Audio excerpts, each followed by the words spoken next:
I was sitting quietly in the doctor's waiting room when my phone began to ring. The name flashing on the screen made me smile for a second. My daughter, my only child. But when I picked up, her voice sounded different, cold, calculated. "Mom," she said flatly, "I just wanted to tell you we're leaving for Europe tomorrow. I already sold your beach house and your car. We needed the money. Take care." And before I could even respond, she hung up. I sat there, frozen, phone still in my trembling hand. 45 years of love, care, and sacrifice, erased with one careless phone call. People around me kept flipping through magazines, coughing, waiting for their names to be called, and I just sat there, feeling the sting of betrayal sink into my chest. But then I smiled, a slow, quiet smile that surprised even me, because my daughter had no idea what I still had left or what I was capable of. My name is Maria Carter, 71 years old, a widow for 6 months, a mother who thought she knew her child. My husband, William, had passed away suddenly one morning while we were having breakfast, the same breakfast we'd shared for over 40 years. He'd handed me a cup of coffee, kissed my forehead, and whispered, "Good morning, my love." Those were his final words. I never imagined how much meaning they'd carry. After his death, my daughter started visiting more often. She helped with the funeral, brought groceries, reminded me to eat. She even urged me to see a doctor for a routine checkup. "You have to take care of yourself now, Mom," she'd say with a gentle smile. I thought it was love. But now, sitting there in that cold clinic, I realized it wasn't affection. It was convenience. The beach house she sold, that wasn't just a property. It was where William and I built our life together. We'd bought it when our daughter was 15. Every summer we filled it with laughter, birthdays, Christmas dinners, and late-night talks under the sound of crashing waves. It wasn't a house. It was a memory carved into wood and salt air. And the car, William's old pickup truck. He adored that thing, washed it every Sunday morning, changed the oil himself, parked it under the same oak tree out front. He used to joke that it would outlive him. It smelled of him, of coffee, motor oil, and the faint scent of his cologne. And now, it was gone too. For a while, I just sat there, feeling hollow. But then, something deep inside me shifted. I remembered something. Something William had said just a few days before he passed. "Maria," he had told me one evening, handing me a sealed manila envelope, "keep this safe. Don't open it until you feel ready." In the chaos of grief, I'd tucked it into a drawer and forgotten about it. Until now. When the nurse called my name, I could barely focus. The doctor told me my health was fine, strong for my age, he said, but my thoughts were already far away. Outside, I waited for the bus, since my car was now sold. The evening air was cool, and I couldn't help but laugh softly to myself. My daughter thought she'd left me with nothing, but she had no idea who her father really was, or what he had planned for me before he died. That night, I went home, opened my old dresser drawer, and there it was, the envelope. William's handwriting on the front, neat and familiar. I sat on the edge of our bed, took a deep breath, and opened it. Inside were documents and a letter. And as I began to read his words, I realized everything. My future, my daughter's choices, even my grief, was about to change forever. My hands trembled as I pulled out the papers. Inside the envelope were property deeds, certificates, and one handwritten letter. The kind of letter that carries a man's final truth. The sight of William's handwriting made my heart ache. "My dearest Maria," it began, "if you're reading this, it means I'm no longer there to say these words myself. Please forgive me for keeping secrets. I only did it to protect you. from worry, from greed, from others who might take advantage of what we built together. As I read, the world around me seemed to blur. I invested everything we ever saved, he wrote, not just in the beach house, but in several properties and companies. We own far more than anyone knows, including the apartment building where our daughter lives. You are now the sole owner of all of it. You were never poor, my love. You were always rich, in ways you couldn't imagine. I had to stop reading. My breath caught. Rich? It didn't feel real. My husband, a humble man who'd driven buses his entire life, had somehow built an empire behind the scenes, all to secure our future. I looked through the documents. There were deeds for multiple properties, a condo downtown, a motel near the coast, and even the ownership papers for the entire apartment complex where my daughter lived. The company name on all of them was unfamiliar, Wilcar Holdings Incorporated. But at the bottom of every page, my name was listed as the sole heir.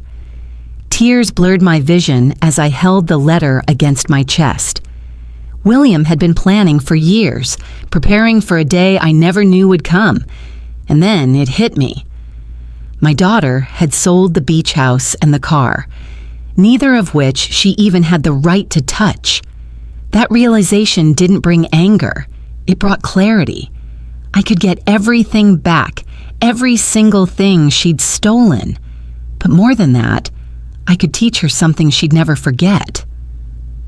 The next morning, I called Mr. Peterson, the family lawyer who had helped us with the funeral arrangements. "Mrs. Carter," he said kindly, "it's good to hear from you. How are you holding up?" "I've been better," I replied. "I found some documents William left for me. I think I need your help to understand them." He agreed to meet the following day. For the first time in months, I felt a flicker of purpose, not revenge, not bitterness. Something sharper. Resolve. That night, I barely slept. I kept reading and rereading William's letter, memorizing every word. "Our daughter has a good heart," he had written, "but her love for comfort blinds her. Promise me, Maria, if she ever forgets where she came from, teach her the value of what truly matters. Promise me." I woke up before sunrise, dressed carefully, and looked at myself in the mirror. The woman staring back wasn't a broken widow anymore. She was someone reborn, calmer, smarter, and quietly powerful. At Mr. Peterson's office, sunlight spilled across his desk as he flipped through the documents. His brows lifted higher with every page. "Mrs. Carter, these papers are extraordinary. Your husband was brilliant. Everything he invested in is legally yours.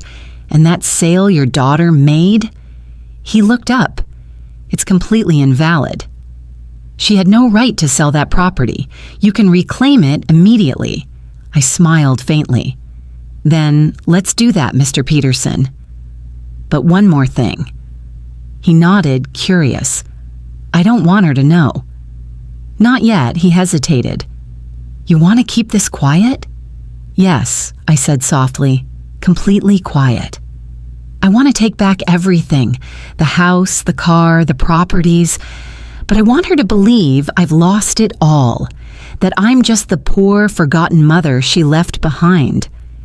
Mr. Peterson's expression softened. "May I ask why?" "Because," I said, standing tall, "some lessons can't be taught with anger. They must be lived through consequence." When I walked out of that office, I felt lighter, not because of the wealth I'd discovered, but because for the first time in months, I had direction. My daughter thought she had left me broken, but soon she would realize I was just getting started. Over the next few weeks, my days slipped into a strange rhythm. To the world, and to my daughter, I was still the poor, fragile widow she'd left behind. But behind closed doors, I was becoming someone else entirely. Mr. Peterson worked fast. Every few days, he'd call with updates. "The sale of the beach house has been reversed," he told me one morning. "The buyers didn't know it was fraudulent, so they were refunded. The property is legally yours again." I closed my eyes, smiling softly. That little house by the sea, the one my daughter had sold as if it were scrap, was mine again, and she didn't have a clue. "The apartment building where your daughter lives," he continued, "that's a bit more complicated. It's owned through your husband's company, but you're the controlling shareholder. We're finalizing documents to transfer full control to you. Perfect," I said calmly. "Take your time." I'm in no hurry. After hanging up, I sat at the kitchen table with a cup of tea, looking around my quiet home. To everyone else, I was just another elderly woman living off a small pension, abandoned by her family. But I smiled, because this little act, pretending to be weak, gave me a power my daughter could never understand. Every morning, I'd take a slow walk around the neighborhood. Neighbors would greet me with pity in their voices. "Maria, dear, is it true your daughter moved to Europe and left you all alone?" "Yes," I'd say softly, "but she has a new life now." "I'll be fine." They'd offer food, rides, company. I thanked them politely, but inside, I felt a strange satisfaction. I was living a double life, the grieving mother on the outside and a quiet queen reclaiming her throne behind the scenes. A few weeks later, Mr. Peterson called again. "Good news, Mrs. Carter. You now have full ownership of all your husband's holdings, every property, every account, every share, even the pickup truck. We tracked down the buyer. He's willing to return it for a small settlement." I laughed softly. "William's truck is coming home too. Then it seems the universe has a sense of humor." "Mrs. Carter," he said after a pause, "if I may ask, what do you plan to do next?" "Nothing, yet," I said. "Sometimes the best action is silence." I want her to think I'm struggling. I want her to live in the comfort of her illusion until the truth arrives at her door. That truth arrived sooner than I thought. My neighbor, Aurora, came running to my porch one afternoon, waving her hands. "Maria, you won't believe it. I heard from my cousin at the bank. Your daughter's husband is in serious trouble. He took out loans using their apartment as collateral, but it turns out the apartment isn't even in their name." I smiled faintly. "Is that so?" "Yes. They say he owes a fortune. And your daughter, she's flying back from Europe to deal with the mess." "Poor thing," I murmured, though the irony wasn't lost on me. She had left me behind for a man who saw her as nothing but a means to an end. And now, life was beginning to return the favor. That evening, I stood by the window watching the sunset. The sky glowed with orange and gold like it was painted just for me. "William," I whispered softly, "your plan is working." Because I knew what would happen next. My daughter would come back, not to visit, but to seek help. And when she did, I wouldn't greet her with anger or bitterness. No, I would welcome her with open arms and teach her the kind of lesson no money in the world could buy, the kind of lesson her father had always believed in. One taught not through punishment, but through experience. 3 weeks later, I heard the sound of a taxi pulling up outside. Through the lace curtains, I saw her, my daughter, stepping out of the cab with a single suitcase. Her once perfect hair was a mess, her clothes wrinkled, her face pale. There was no trace of the proud, confident woman who had left me behind. She looked lost.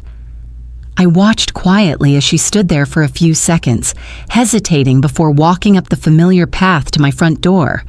When I opened it, she froze, as if unsure whether I'd slam it shut or let her in. "Mom," she whispered. "Come in," I said softly. "You look tired." Inside, the air smelled of coffee and cinnamon, just like it used to when she was a child. For a moment, I saw a flash of that little girl who used to cling to my leg after school, but then reality returned. The woman who had sold my memories for money stood before me, eyes full of guilt. She sat at the kitchen table, her hands trembling around a cup of tea I'd made for her. "Mom," she began, "I know I don't deserve to be here. I did terrible things to you." I stayed silent, letting her talk. "I sold the house. I sold the car. I told myself it was for a better future, that we'd invest the money and change our lives. But it was all a lie." Her voice broke. "William's truck. The beach house. I didn't even realize what they meant to you until it was gone." I looked at her calmly. "And now?" Her eyes filled with tears. "Now I have nothing. He left me, Mom. William. He ran off with another woman in Paris. There was never any business trip. It was just an excuse to escape his debts." I took a deep breath. It hurt to hear it. Not because of William, but because of how easily she had given everything away for him. "He took everything," she continued. "The money, my trust, even the apartment. He used fake documents with my signature. The banks are after me for loans I didn't even know existed." "And what will you do now?" I asked gently. "I don't know," she said, her voice breaking. "I thought maybe I could stay here for a while, just until I find a job and a place to live." There it was, the moment I'd been waiting for. The same daughter who once threw me aside now stood before me, asking for shelter. And yet, I didn't feel anger, only a deep, bittersweet calm. "Of course," I said softly. "You can stay as long as you need. This will always be your home." She looked up, stunned. "After everything I did, you still want me here? You're my daughter," I said. "That doesn't change." Her tears spilled freely then. She came around the table and hugged me tightly, not out of love, but out of desperation. But as I held her, my expression didn't change. I hugged her gently, but inside I knew what this truly was, the beginning of her lesson. That night, she slept in her old room, surrounded by the echoes of her past. The posters she'd once adored, the old lamp by the window, the faint smell of sea air from the curtains that once hung in the beach house. I stood in the doorway for a while, watching her sleep. The proud woman who had walked away was gone. In her place was a broken soul, humbled by her own choices. When I finally turned away, I whispered to myself, "Rest now, my dear. Tomorrow we begin again." The next morning, I called Mr. Peterson. "Mr. Peterson," I said, "I need you to find out everything you can about William's debts. Every loan, every false document, every signature." He hesitated. "May I ask why?" "Because I'm not just going to take back what's mine," I replied. "I'm going to make sure my daughter understands what it means to rebuild, one truth at a time." When I hung up, I looked toward her closed bedroom door. She had no idea that the woman she believed was weak had already begun rewriting both of our lives. Days turned into weeks. My daughter tried to find her footing again, but I could see the exhaustion written all over her face. The sparkle she once carried, that false confidence, was gone. She spent hours on the phone, arguing with banks, trying to explain that the signatures weren't hers, that she'd been deceived. But the world doesn't forgive naive mistakes easily. Every night she'd come to the dinner table quieter than before. She ate little, spoke less, and cried only when she thought I couldn't hear her. Meanwhile, I played my part perfectly. I was still the poor widow she believed I was, living simply, clipping grocery coupons, walking instead of driving, pretending not to understand the world of online banking or investments. But behind the scenes, Mr. Peterson and I were working in silence. "Mrs. Carter," he said one afternoon over the phone. "We've gathered all the records. It's worse than we thought. Your daughter's husband owes over $200,000. Multiple banks, private lenders, even forged documents using her name." My stomach tightened, though not out of fear. I expected this. I just hadn't realized how deep his lies went. "Can we prove she didn't know?" I asked. "Yes, but it'll take time. We have to show coercion and fraud.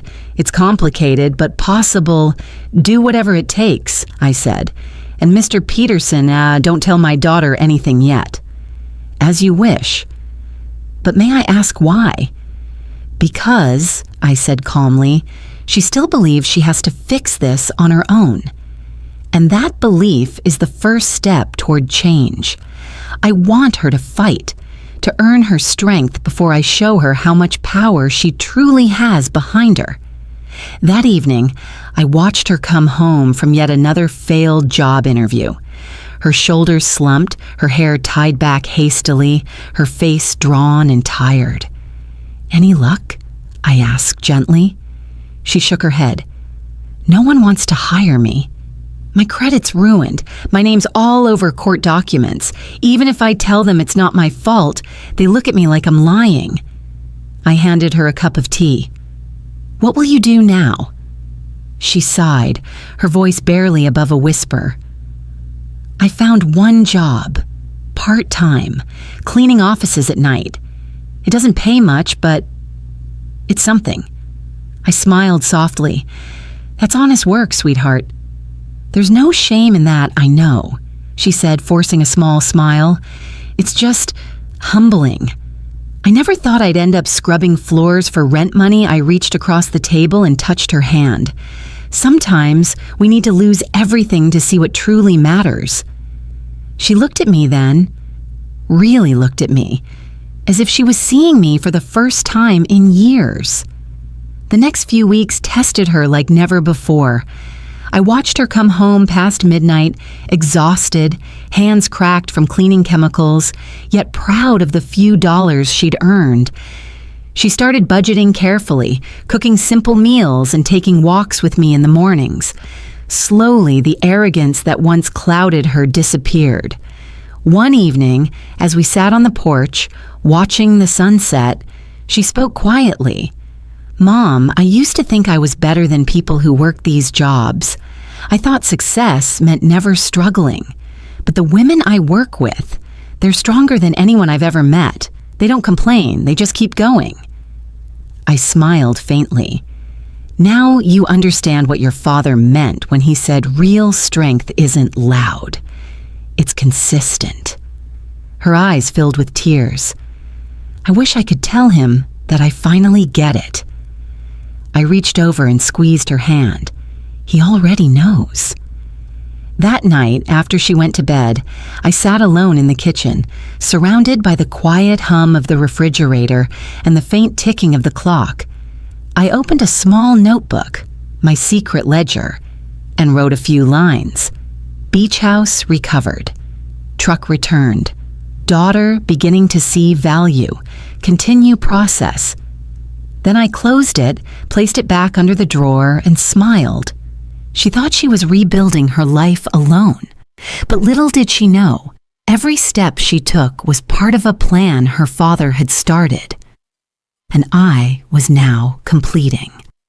Weeks passed, and for the first time in years, the house began to feel alive again. My daughter, once wrapped in luxury and entitlement, now woke up before dawn, packed her small lunch, and left for her cleaning shift with quiet determination. Every evening she'd return home with tired eyes, but a lighter heart. The bitterness had started to fade, replaced by something stronger: humility. One night, as she came in, I noticed the dirt under her nails, the faint chemical smell on her clothes, and the exhaustion in her voice. "Rough day?" I asked. She chuckled softly, setting her worn bag down. "Not rough, just real." "There's a difference," I smiled. "You sound like your father." Her eyes softened at the mention of him. "I've been thinking about Dad a lot lately. about how he worked so hard and never complained. I used to think that kind of life was too simple, but now I understand. It was honest. That night, I lay awake thinking about William, his words, his plan, and how perfectly it was all unfolding. He'd known exactly what would happen. He'd known our daughter would need to lose everything to rediscover herself. The next morning, while she was out, Mr. Peterson called. His voice carried excitement. "Mrs. Carter, we did it. We've gathered enough evidence to prove the loans were obtained through fraud.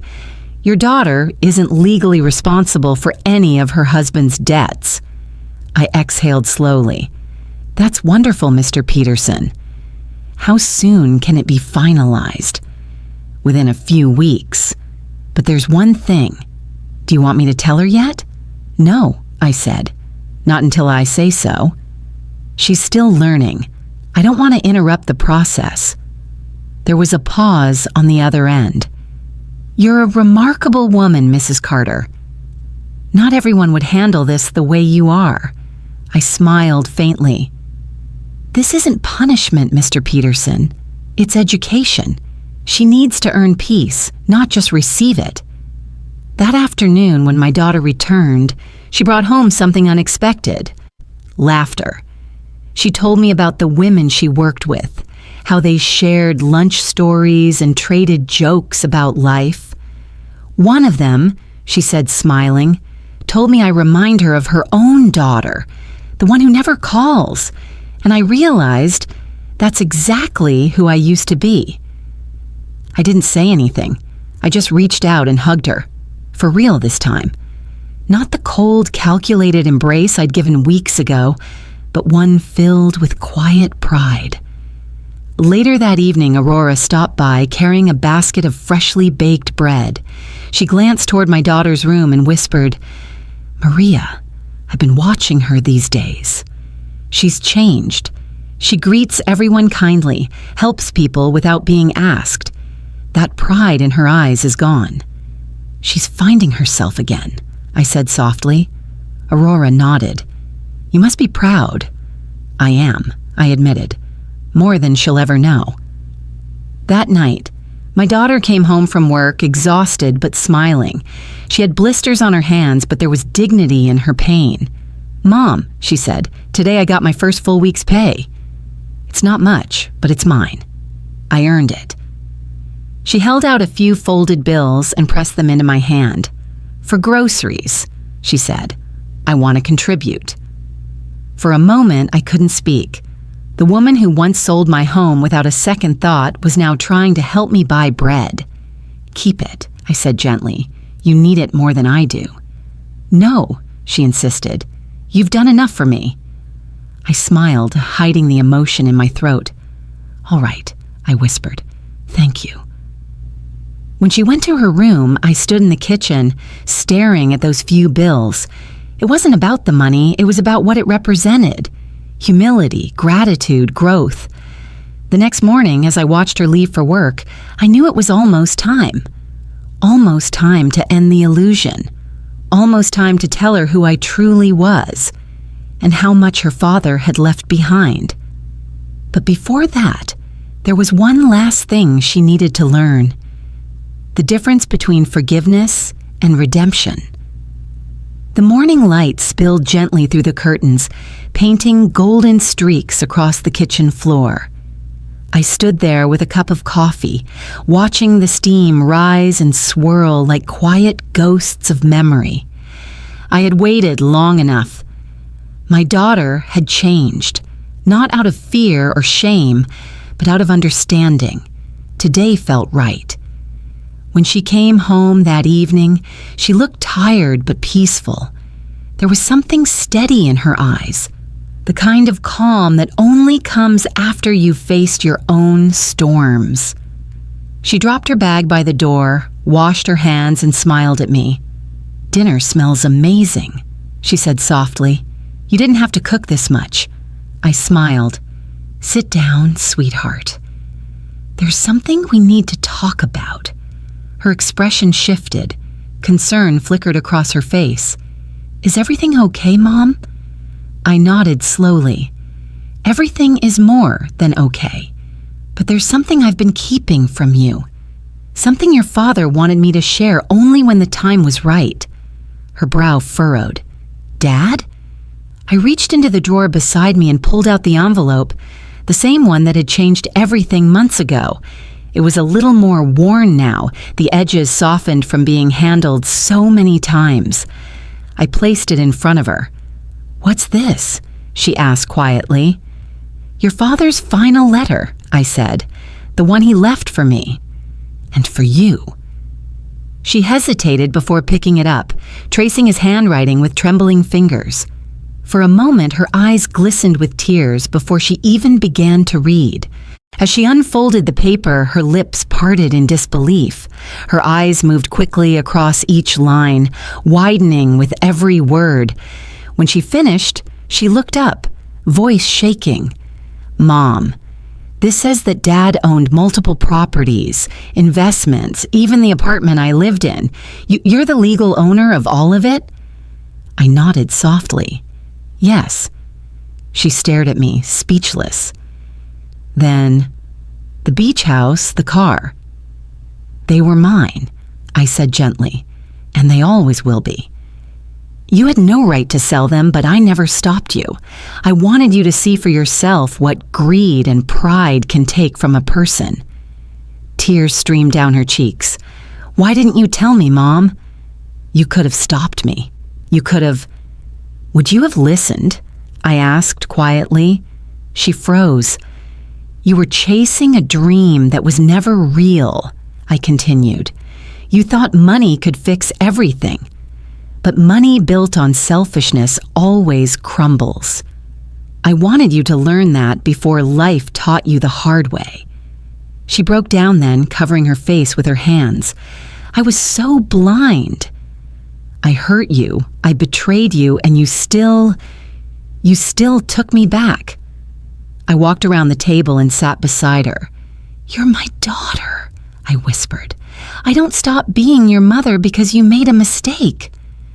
I just make sure the lesson lasts long enough for it to mean something. She lifted her tear-streaked face, searching my eyes. So what now? Now, I said softly, we start again. The house, the car, the properties, they're all back in my name. But one day, they'll be yours again. This time, you'll inherit them with gratitude, not greed. She reached for my hand and held it tightly. I don't care about the houses or the money anymore, Mom. I just want your forgiveness. I smiled gently. You already have it. You earned it the moment you learned humility. Silence filled the room, a warm, healing kind of silence. For the first time in years, it didn't feel like a wall between us, but a bridge being rebuilt, piece by piece. After dinner, we walked outside together.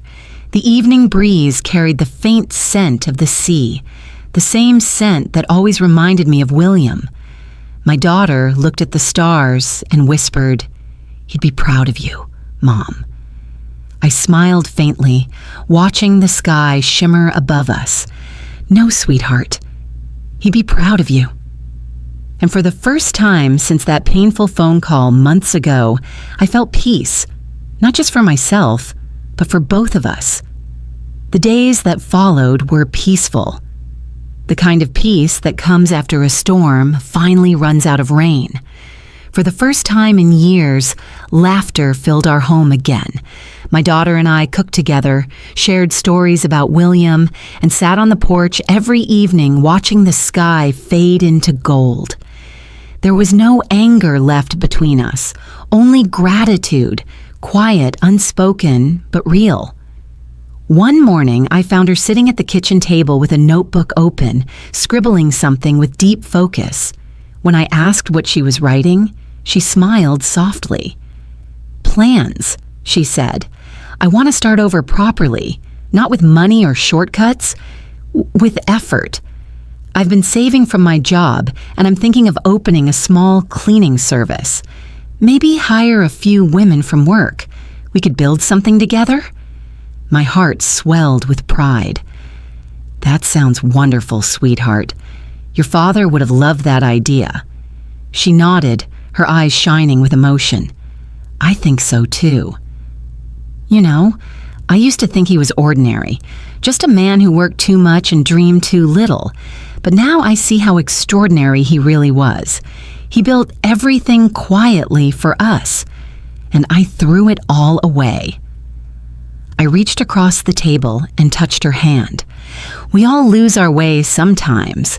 What matters is that you found yours again. She smiled faintly. Because you let me. The rest of the day went by like any other. But that evening, as I stood by the window watching her hang laundry outside, a deep sense of peace settled over me. She was no longer the same woman who had sold my memories for money. She was stronger, wiser, and finally, free.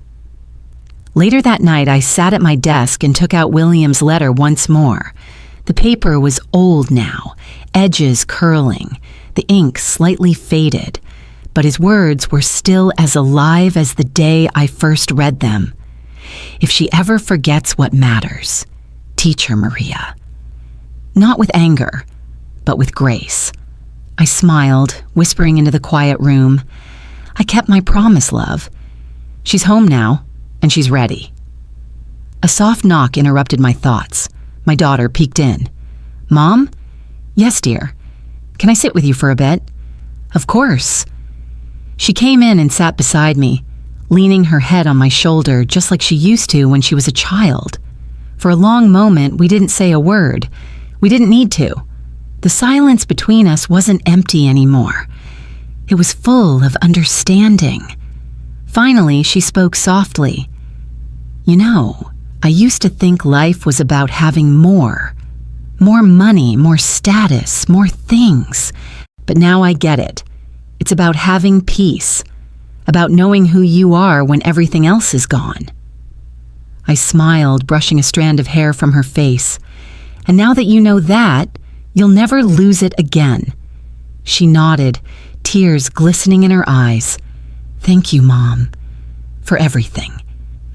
That night, as she went to bed, I stepped out onto the porch alone.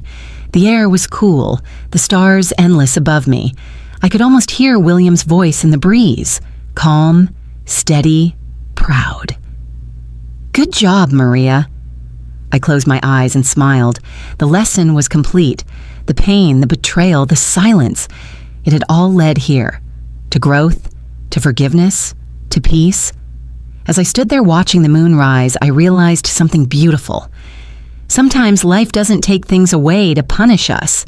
It takes them away to remind us what truly matters. And in the end, love, quiet, patient, unconditional love, is the only wealth that never fades. Forgive. But don't forget the lesson. Teach through grace, not anger. Because sometimes the most powerful revenge is showing that you never needed any. Sometimes life's greatest lessons come wrapped in heartbreak. Maria didn't seek revenge. She chose wisdom. She didn't destroy her daughter's world. She rebuilt her soul. Because forgiveness isn't weakness, it's power. When you let go of bitterness, you create space for peace. And peace, that's the one thing no betrayal can steal. So if you've ever been hurt, remember this. You don't have to fight back to win. You just have to rise, quietly, gracefully, and stronger than before. If this story touched your heart, don't forget to like, share, and subscribe for more powerful life stories and lessons that remind us all. Sometimes, the softest hearts carry the strongest strength.